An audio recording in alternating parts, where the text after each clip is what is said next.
Hey guys, Gaddock Teeg here, bringing you a hard mode Dread Palace boss guide. In this video we'll take a look at the Operation's second boss, Dread Master Tyrans. Tyrans is one of the more difficult bosses in this tier, and is a real skill tester for your tanks. Tyrans does not move like a normal boss, but instead will fixate himself in the middle of the square on the floor of whoever has aggro. And if the player with threat moves from one platform to another, the boss will teleport to the middle of the destination platform facing the tank.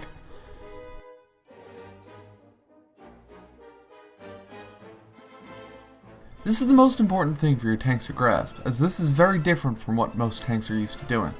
This also means that a tank losing aggro becomes a much bigger issue, as Tyrans can teleport great distances to a platform of the offending DPS. The most important thing for tanks to do is to be in control and understand exactly how the boss is going to move.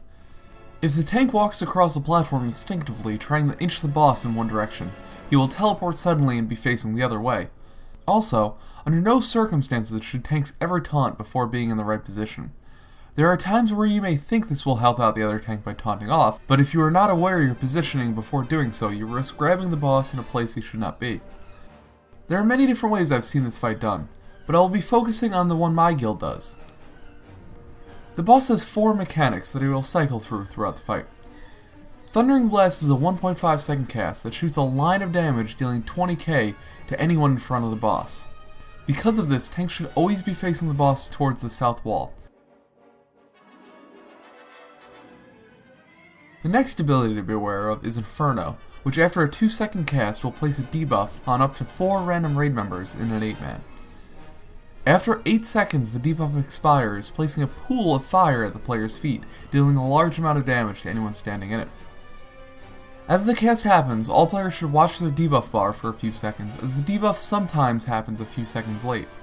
If the debuff ends up on you, make sure to take it away from the group. This debuff can happen to any raider, including tanks, so everyone needs to be paying attention after Inferno is cast. If it does hit a tank, the other tank should set up in a position where Tyrans is not facing the raid and taunt. After this, the first tank is free to run and drop his fire off. In the unfortunate situation where both tanks have Inferno, the tank without aggro is free to run the fire out of the group. The other tank should let his fire drop at his feet, then quickly move to the adjacent platform. This is the only time tanks should be walking across platforms while holding aggro, and melee should drop off and let the reposition happen before jumping back in. Throughout the fight, Tyrans will also place an Affliction debuff on a random player, dealing between 5 and 6k damage every few seconds for 12 seconds. This cannot be cleansed, so healers should heal the targeted player when they can. Affliction will not kill a properly geared player outright, but leaving a player low leaves them vulnerable to fire or a poorly aimed blast. Finally, the boss will cast Simplification, which is the crux of the boss's abilities. When Tyrans cast Simplification, the current tank and a random raid member will get a red reticle that progressively shrinks before it drops on a tile below the affected player's feet. After a few more seconds, this tile will drop to the floor below, removing it from the arena. This is the impetus for tank swaps, so when the off-tank sees Simplification begin casting, they should set themselves on an adjacent platform, keeping in mind that the boss needs to be facing south. The first tank should allow the reticle to drop at his feet, then move to the next platform. The second player will get Simplification after the first tile is dropped. If a ranged or healer gets it, they should try to drop these platforms on the outside, and then slowly work their way from the back into the middle. If a melee gets it, we find it best to have him drop it at the boss's feet, causing another tank swap.